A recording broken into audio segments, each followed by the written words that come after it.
গিন্নি, ও গিন্নি, কোথায় গো? তাড়াতাড়ি বাইরে এসো।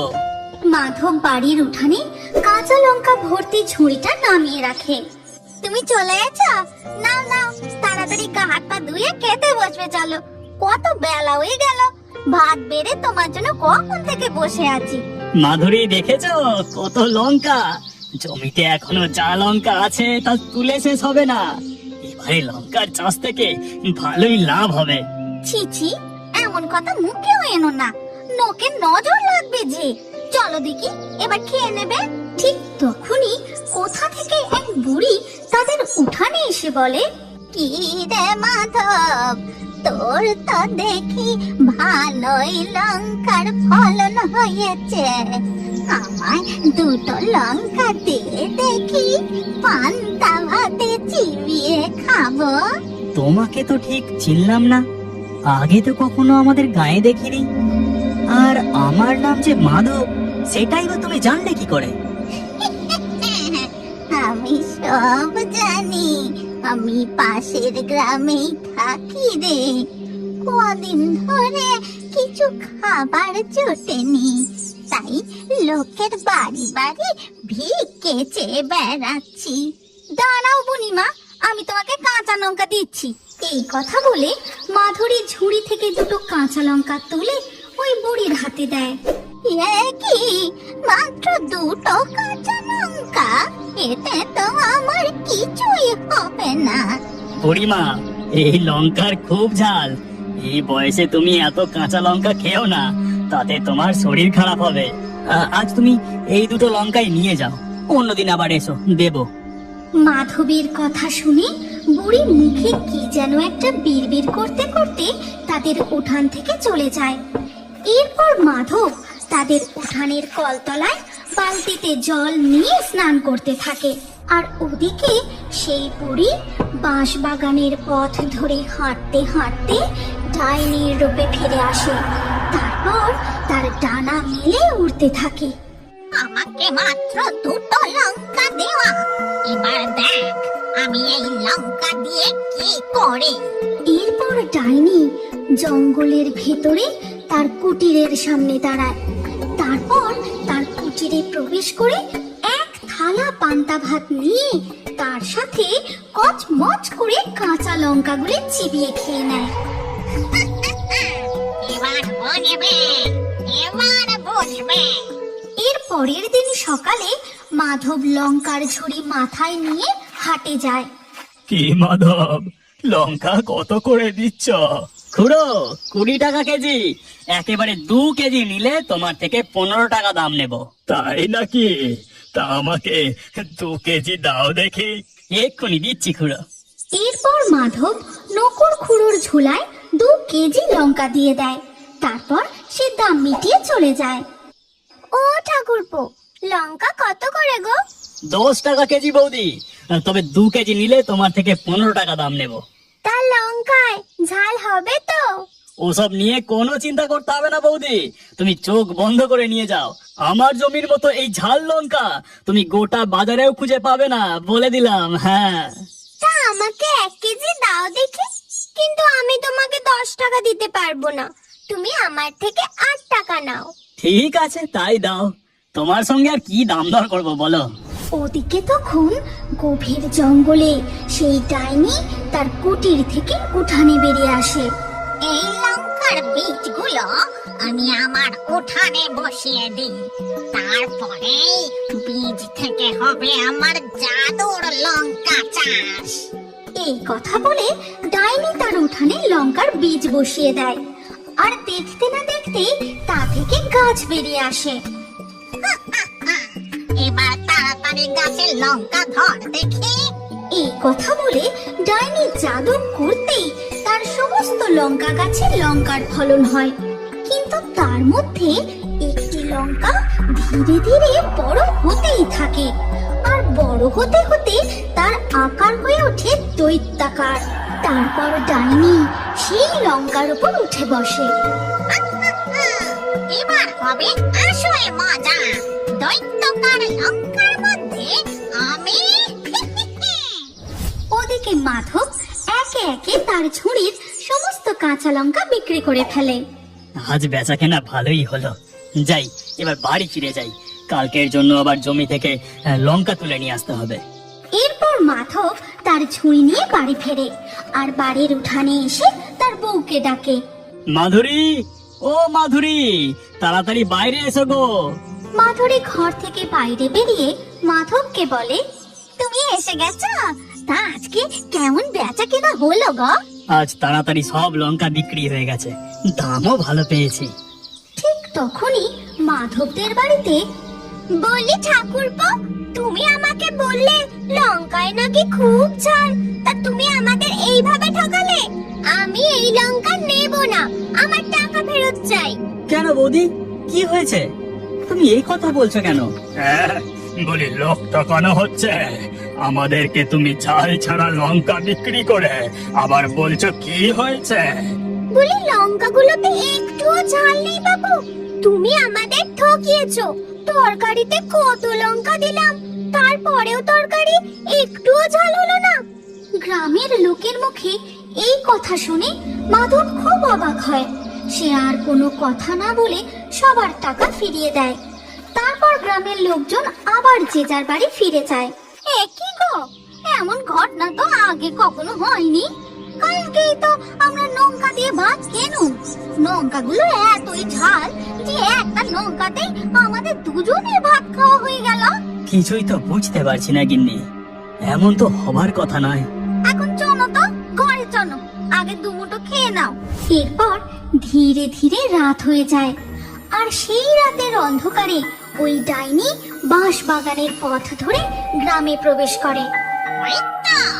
ওই বাড়ির উঠানে দেখছি একটা মুরগির খামার আছে, আজ আমি মুরগি তুলে নিয়ে যাব। এই কথা বলে ডাইনি মুরগির ঘরে ঢোকে আর তাকে দেখে মুরগিগুলো খুব জোরে জোরে ডাকাডাকি করতে শুরু করে। আই, চুপ, একদম চুপ।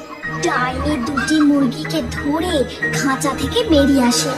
তারপর সে সোজা চলে যায় তার বাড়ির উঠানে।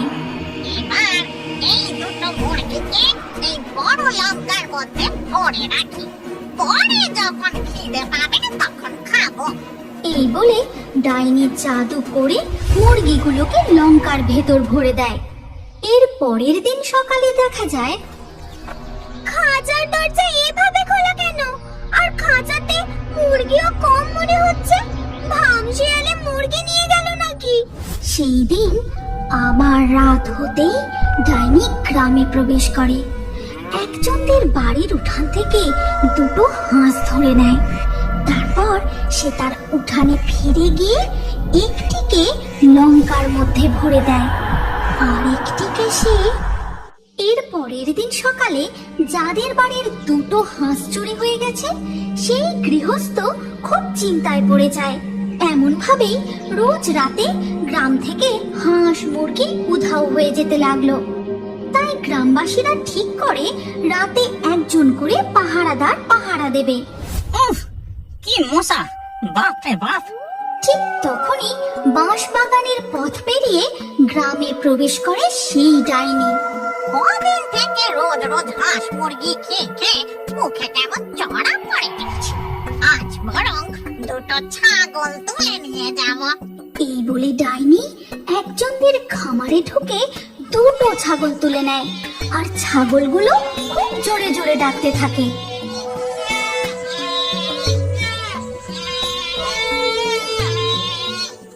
কি ছাগল ডাকছে না? হ্যাঁ, আওয়াজটা তো শঙ্করদের বাড়ির দিক থেকেই আসছে। যাই, তাড়াতাড়ি যাই। পাহারাদার হারু কিছুটা এগোতেই দেখে এক ভয়ঙ্কর ডাইনি দুটো ছাগলকে ধরে বাঁশ বাগানের দিকে যাচ্ছে। এই যে এক ডাইনি, পেটে আবার টানা আছে, তার মানে আমাদের গ্রামের উপর ডাইনির নজর পড়েছে। কাল সকালে ব্যাপারটা সবাইকে জানাতে হবে। ডাইনি জঙ্গলের পথ ধরে পৌঁছায় তার কুটিরের সামনে। তারপর সে জাদু করে একটি ছাগলকে সেই বড় লঙ্কার মধ্যে ভরে দেয়।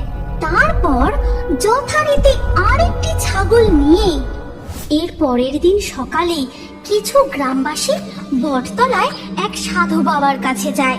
সেই সাধু বাবা সবকিছু শুনে বলেন, চিন্তা করিস না, ওই ডাইনিকে জব্দ করার উপায় আমার জানা আছে। তখনই সাধু বাবা মুখে বিড়বিড় করে মন্ত্র পড়ে। তারপর একটি পাত্রে বেশ কিছু শুকনো লঙ্কা প্রকট করে তারপর বলেন, তোরা সব চল আমার সাথে। এরপর সাধু বাবা শুকনো লঙ্কার পাত্রটি নিয়ে বাঁশ বাগানের পথ ধরে গিয়ে পৌঁছায় সেই ডাইনির বাড়ির উঠানে।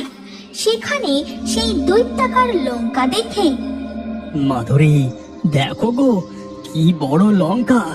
লঙ্কাও যে এত বড় হতে পারে তা আমি আগে কখনো জানতাম না। হ্যাঁ গো, আমিও তো তাই দেখছি। এরপর সাধু বাবা লঙ্কার পাত্রটি মাটিতে রেখে তাতে আগুন ধরায়। তারপর সে মন্ত্র পাঠ করতে শুরু করে।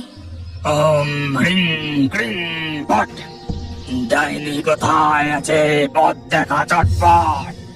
সেই শুকনো লঙ্কার ঝাঁঝালো ধোঁয়া গিয়ে প্রবেশ করে ডাইনির কুটিরের মধ্যে। আর সেই ধোঁয়া সহ্য করতে না পেরে ডাইনি কুটির থেকে বেরিয়ে আসে। বন্ধ কর, বন্ধ কর এই ধোঁয়া, আমি সহ্য করতে পারছি না। তখন সাধু বাবা সেই শুকনো লঙ্কার ধোঁয়ার পরিমাণ আরো বাড়িয়ে তোলেন। তারপর সেই প্রচন্ড ঝাঁঝালো ধোঁয়া ডাইনি সহ্য করতে না পেরে সেখান থেকে চিরতরে অদৃশ্য হয়ে যায়। সাথে সাথে সেই দৈত্যাকার লঙ্কাটিও অদৃশ্য হয়ে যায়। আর বেরিয়ে পড়ে সমস্ত হাঁস, মুরগি, ছাগল। এই দেখো গো, গ্রাম থেকে তুলে নিয়ে আসা হাঁস, মুরগি, ছাগলগুলো ডাইনি এই দৈত্যকার লঙ্কার মধ্যে লুকিয়ে রাখতো। এরপর গ্রামবাসীরা খুশি মনে যে যার হাঁস, মুরগি, ছাগল নিয়ে সেখান থেকে আবার গ্রামে ফিরে আসে। তারপর থেকে মাধবের জমির কাঁচা লঙ্কা খেয়ে সবাই সেই লঙ্কার ঝালের প্রশংসা করতে শুরু করে। এই বউ, তাহলে তুই জুতো চুরি করে এনে এখানে লুকিয়ে রাখিস? তার গলায় একটি জুতোর মালা চলে আসে আর সঙ্গে সঙ্গেই তার রূপ বদলে যায়। ভিক্ষা দাও বাবা, আমি দুদিন কিছু খাইনি, খুব খিদে পেয়েছে, কিছু ভিক্ষা দিয়ে যাও মা। জগৎনগর গ্রামের এই কালী মন্দির খুবই জাগ্রত। গ্রামের লোকেরা যেমন ভক্তি করে পুজো করে, তেমনি দূর দূরান্ত থেকে বহু ভক্ত এই মন্দিরে মা কালীর পুজো দিতে আসে। আর মন্দিরের বাইরে দুটো খাবার আশায় দুই একটি ভিক্ষুক ভিক্ষা করে। মা গো, দুটো টাকা দাও, না হলে কিছু খেতে দাও মা, দুদিন থেকে কিছু খাইনি, খিদে যে আর সহ্য হচ্ছে না মা।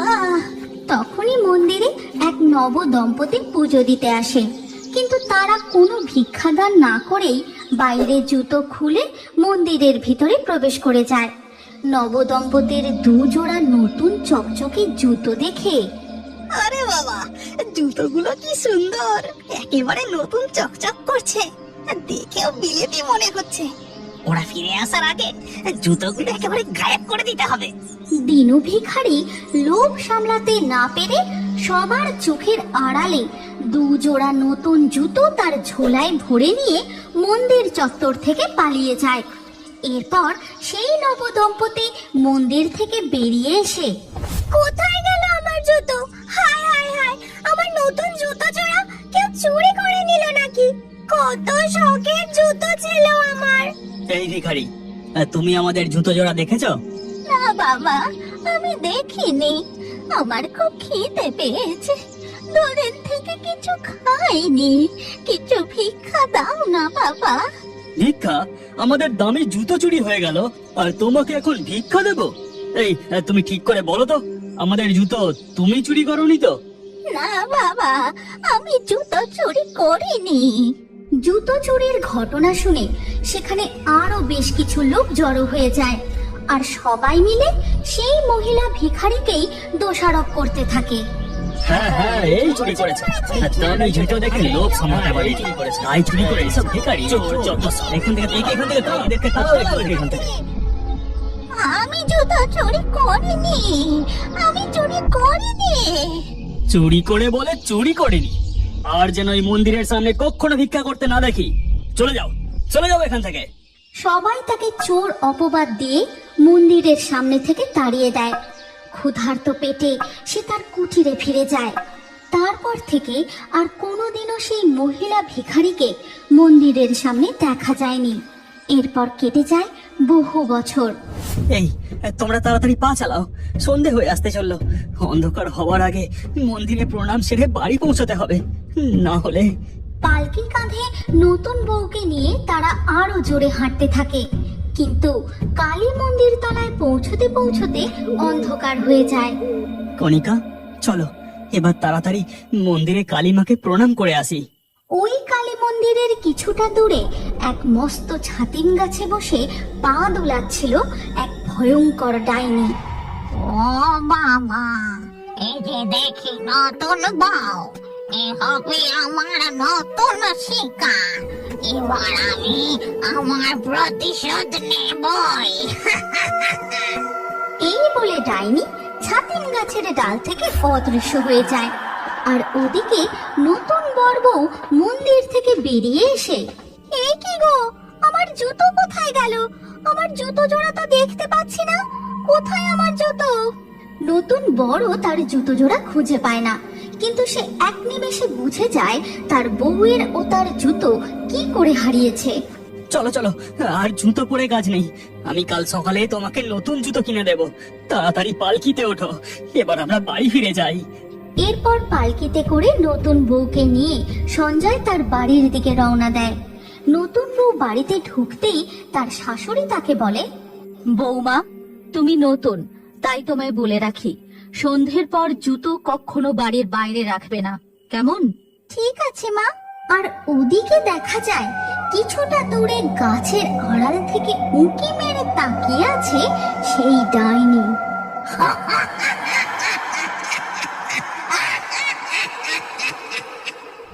এরপর গভীর রাতে সবাই যখন ঘুমিয়ে, তখন হঠাৎই নবদম্পতির ঘরের দরজায় টোকা পড়ে। দরজা টোকার শব্দে কণিকার ঘুম ভেঙে যায়। কে কে বাইরে? আমি রে, আমি বাইরে দাঁড়িয়ে। দরজা খোল, খোল দরজা। এ কি অবিকল আমার মতো কণ্ঠস্বর? কে বাইরে? দেখি তো একবার।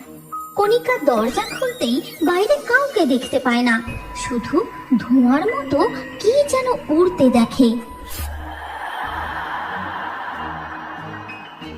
এই কি কণিকা, আর তুমি এত রাতে দরজা খুলে দাঁড়িয়ে আছো কেন?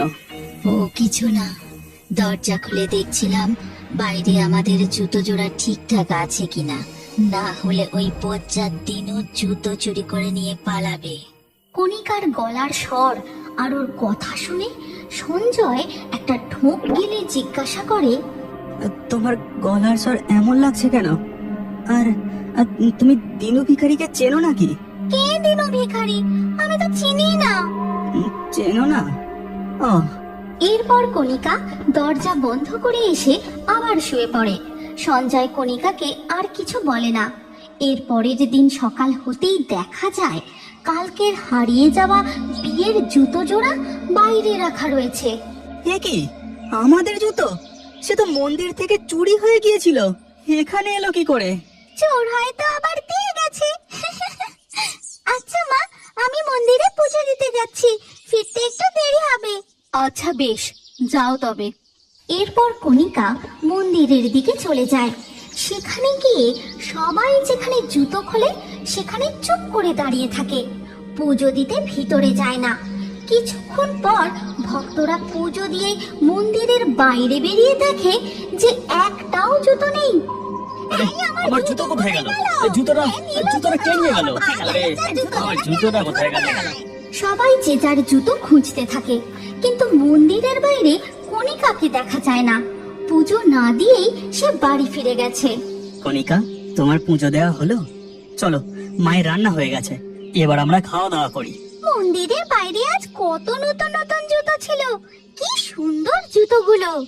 কণিকার কথা শুনে তার শাশুড়ি মা ও স্বামী খুব অবাক হয়। এর পরের দিন সকালে কণিকার শাশুড়ি মাকে বলে, মা, আমি মন্দিরে পুজো দিতে যাচ্ছি, ফিরতে আজও একটু দেরি হবে। কণিকা আজও মন্দিরের বাইরে জুতোগুলোর কাছে দাঁড়িয়ে থাকে। আর কিছুক্ষণ পর আবার একই ঘটনা, কেউ তার জুতো খুঁজে পায় না। ভারী আশ্চর্য ব্যাপার, এতগুলো জুতো এখান থেকে এক নিমেষে কি করে উধাও হলো? এর পরের দিনও একই ঘটনা, মন্দিরের বাইরে থেকে আবার সব জুতো উধাও হয়ে যায়। এইভাবে দিনের পর দিন জুতো চুরি চলতেই থাকে। এমনই একদিন মন্দিরের এক তন্ত্র সাধক সঞ্জয়ের বউ কণিকাকে মন্দিরের কাছ থেকে জঙ্গলের দিকে যেতে দেখে। সবাই বলে শুনেছি বটে, ওই বউটা মন্দিরের বাইরে এসে দাঁড়িয়ে থাকে আর তারপর আবার চলে যায়। দেখি তো বউটা কোথায় যাচ্ছে। তন্ত্র সাধক কণিকার পিছু নেয়, জঙ্গলের মধ্যে গিয়ে পৌঁছায় এক কুটিরের সামনে। আর তার পাশেই রয়েছে এক মস্ত জুতোর স্তূপ। এই বউ, তাহলে তুই জুতো চুরি করে এনে এখানে লুকিয়ে রাখিস? কে তুই? তোর আসল পরিচয় বল। চলে যা তুই, চলে যা এখান থেকে, চলে যা বলছি। বল তুই কে, না হলে আমি। এই বলে তন্ত্র সাধক বীর করে মন্ত্র পড়ে কণিকার দিকে মন্ত্র পড়া জল ছুঁড়তেই তার গলায় একটি জুতোর মালা চলে আসে। আর সঙ্গে সঙ্গেই তার রূপ বদলে যায়। ছেড়ে দে আমায়, ছেড়ে দে বলছি, আমি বিচার চাই, আমি বিচার চাই। কিসের বিচার বল আমায়, আমি ন্যায় বিচার করব। এরপর ডাইনি সেই দিনের জুতো চুরির ঘটনা তন্ত্র সাধককে বলতে থাকে। সেদিন জুতো জোড়া দিনু চুরি করেছিল, আর তোরা সবাই আমাকে চোর অপবাদ দিয়ে এক ঘরে করলি। দিনের পর দিন খেতে না পেয়ে আমার প্রাণ গেল। তারপর থেকে আমি ডাইনি হয়ে ঘুরে বেড়াচ্ছি। আচ্ছা, তার মানে দিনু সেদিন চুরি করেছিল। ঠিক আছে, আমি ওকে উচিত শিক্ষা দেব। ঠিক আছে, এতদিনে আমার আত্মা তৃপ্ত হলো, এবার আমি মুক্তি চাই। এর পরের দিন সকালে সঞ্জয়, কণিকা ও তন্ত্র সাধক মিলে ডাইনির কুটিরের সামনে শ্রাদ্ধ শান্তির ব্যবস্থা করে। আর ওই মহিলা ভিখারির আত্মার মুক্তি ঘটে।